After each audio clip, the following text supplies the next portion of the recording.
Hey guys, welcome to a recap of the Real Housewives of New York, episode 7. You reap what you sow. And guys, this episode, oh, Erin is not our girl. Erin is the mean girl. Erin is the mean girl, and she was sucking the soul out of Christmas, girl. You don't have to be the Grinch, but damn. So let's get into this recap because it's not the best episode, but I feel like it's a setup for what's to come. That's for sure. So we open up the episode and we see Miss Jenna Lyons having casting calls for her eyelash launch. Okay, she is launching her eyelashes. We learned in the previous episode that Jenna Lyons does not have her own set of eyelashes. So what she has done is found a solution. So she has created a type of eyelashes that she likes and she wants to share with the world.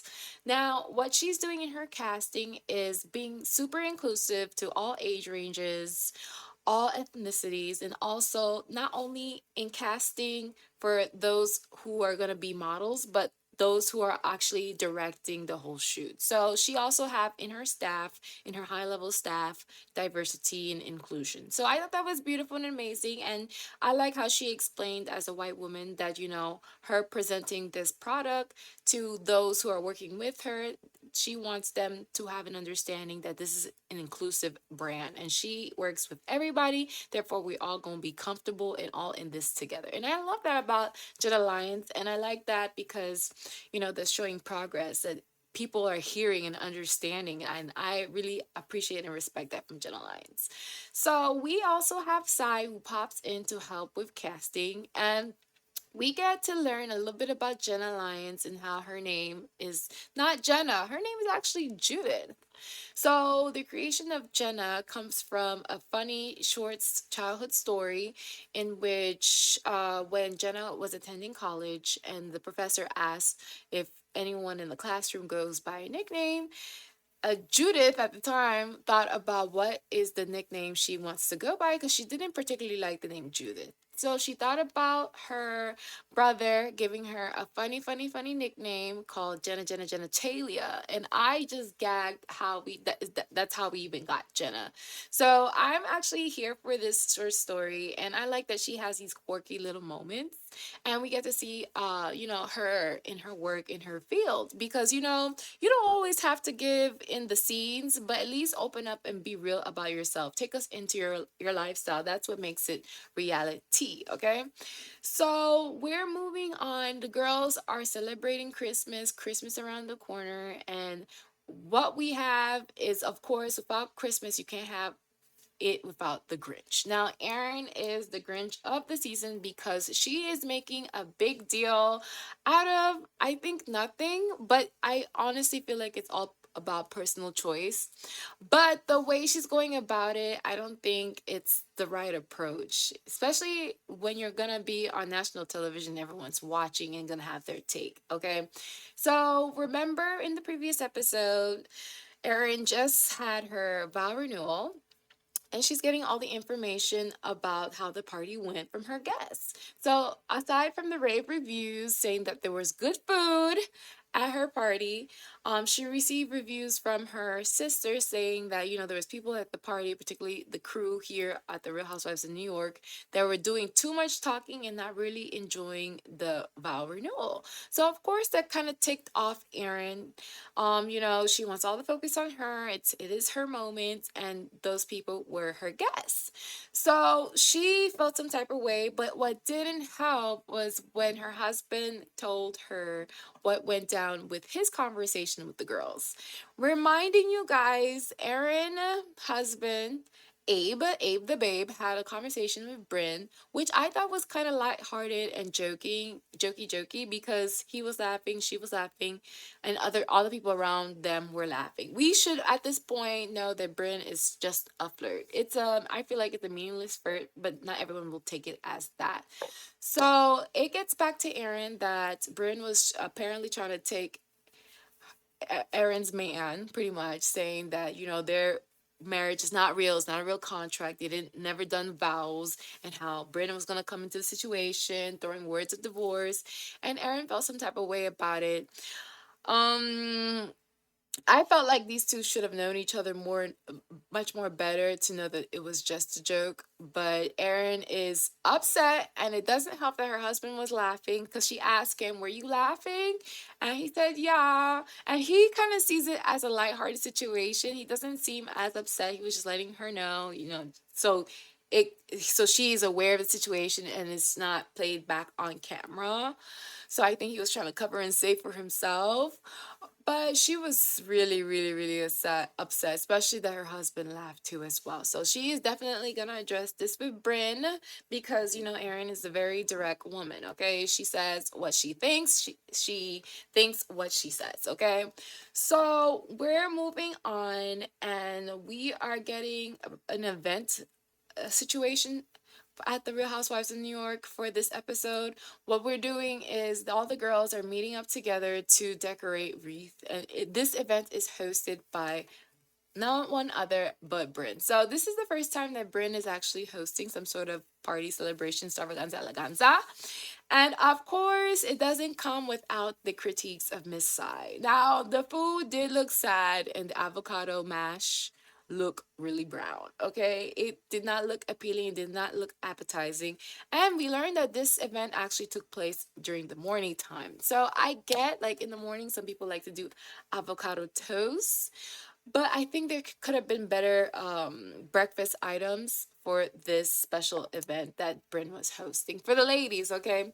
So we're not gonna have all the ladies in this event. We do miss out on Uba, but she did make an appearance at the end, which I adored because she always have a little moment that makes me smile and giddy. So Uba, she appears at the end of this disastrous event, and she says, "I want to know what the food was giving. I want to know what food you guys had there." So on FaceTime, they put her next to the food tray, and she is so relieved that she was not at this event because this event did not have food.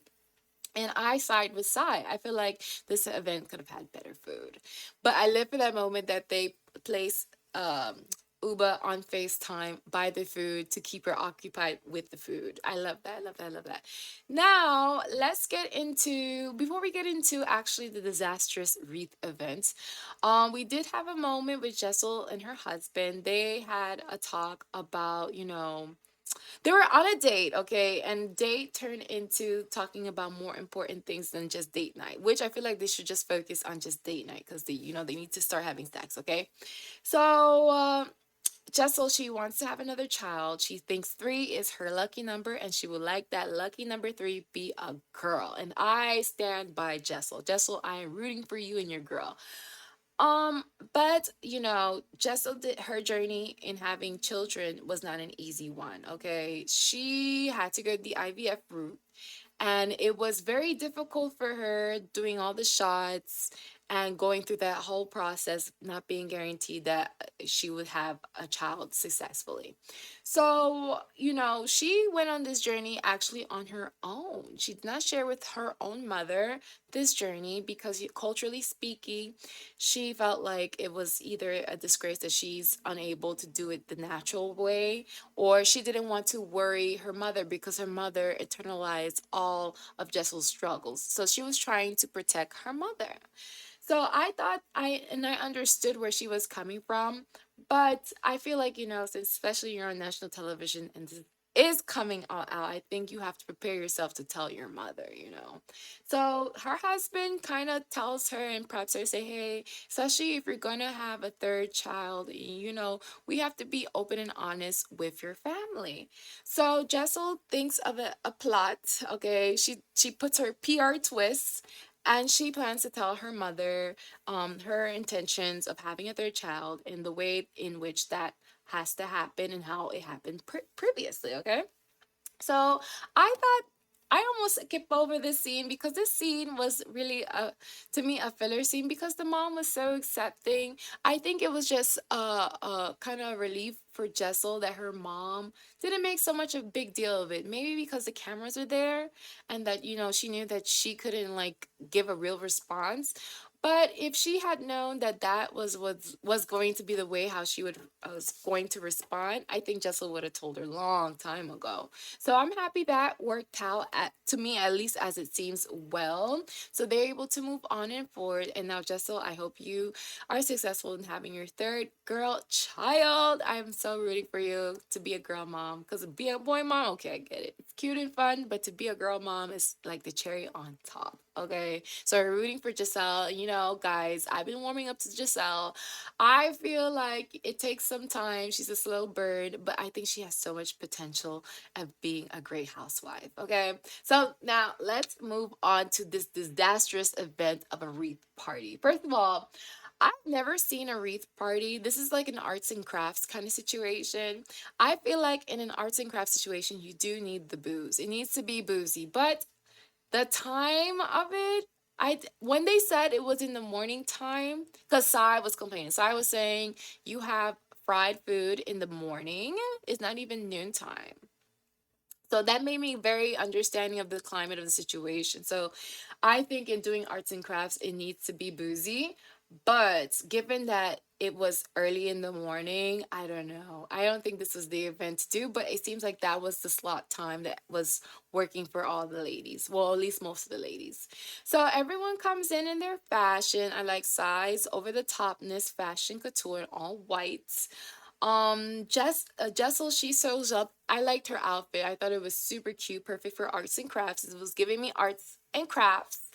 Now Jenna Lyons, I like that she comes very simple. You know, she's our fashion, fashion brain, fashion mind, but she comes like very normal, very like casual, but she does come with gifts. And I thought it was hilarious that the gifts that she was giving all these ladies, Sai calls out saying that these are sponsored gifts, which I believe so, because of everything that every company that had collaborated with Jenna Lyons, and she's trying to push on and share the word. Okay, I don't blame her, and that's what you're supposed to do when you come on this platform. You better spin that around and round and round and round. So I have respect for Jenna Lyons. Okay.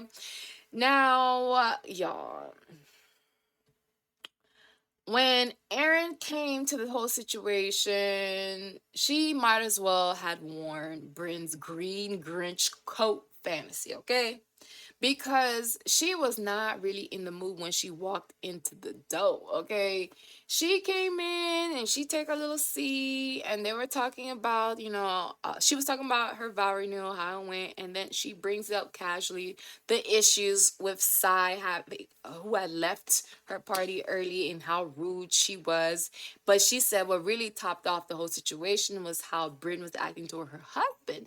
Now, Bryn was not having that at all, because Bryn was like, you are not going to call me a man stealer, let alone a husband stealer. So I was like, girl, but maybe she couldn't be fake because this was Bryn's event. So I think she had no issue to ruin Bryn event extravaganza eleganza, because she felt like Bryn was trying to do that at the vow renewal by being obnoxious at her party. So maybe this was her revenge, but I don't think this was revenge best served. I think she could have done that a different way, because the way she left and stormed out the whole situation, now these ladies could write the whole narrative. If you have not been a fan of the Housewives, you don't just storm off like that in that kind of way, and just leave the moment blank. Okay, you really gotta zhuzh it up and do the damn thing. So I felt like that walk off, that first walk off for the Real Housewives of New York with these newbies, it wasn't it. It was so dry. It was so dry. And I like how the ladies just carry on with the wreath making, because that's what the only right decision to do right after that. So, guys, I want to know what you guys think of this episode. We did get a mid kind of preview of what's to come for the Real House of New York, and I am interested. I am hooked. I'm so far liking these group of girls. Okay, they're new, but I am appreciating it for what it is, because we know what it could have been. Okay, we know what it could have been. It could have been another mess. Okay, so I'm going to transition this over to the Real Housewives of Atlanta. There has been talk of having a reboot of the Real Housewives of Atlanta, getting all new girls, okay? And I am here for it because I feel like Real Housewives of New York was a success, and I feel like Atlanta needs a refresh. And I'm not so happy to take in this fresh air, and I look forward for the next episode of the Real Housewives of New York. So let me know down in the comments down below what you guys think. And do not forget to like, share, and subscribe. I appreciate every one of you for taking the time to listen to my recaps and watching my reviews. So, as always, share as much kindness, and I'll see you guys later. Love you guys and take care.